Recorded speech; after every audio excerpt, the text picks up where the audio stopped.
ఈ భారీ గ్రహశకలం చంద్రుడిని ఎక్కడ తాకుతుందో అనేది ఇంకా స్పష్టంగా తెలియదు. కానీ ఒకవేళ అది చంద్రుడి ఉపరితలం మారిపోయేలా తాకితే చంద్రుడి ఆకృతి పూర్తిగా మారిపోవచ్చు. కొన్ని నెలల పాటు చంద్రుడి ఉపరితలం వేడిగా మారొచ్చు. నిజానికి చంద్రుడు భూమికి సహజ ఉపగ్రహంగా ఉన్నాడు. దాని గురుత్వాకర్షణ భూమి సముద్రాలను నియంత్రిస్తుంది. కానీ ఒకవేళ ఈ విస్ఫోటనం చంద్రుణ్ణి కదిలిస్తే చిన్న మార్పులు కూడా భూమిపై విపత్తులను తీసుకురావచ్చు. సముద్ర అలలు మారిపోవచ్చు. వాతావరణం ప్రభావితమవ్వచ్చు. ఒక్క మాటలో చెప్పాలంటే ఒక పెద్ద విస్ఫోటనం భూమి వాతావరణాన్ని మార్చగలదు.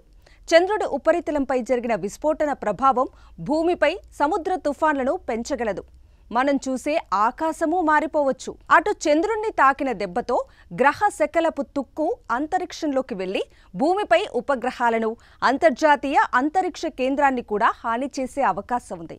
ఇక ఈ గ్రహ శకలాన్ని మార్గం మళ్లించేందుకు కొత్త టెక్నాలజీలు అందుబాటులో ఉన్నాయా?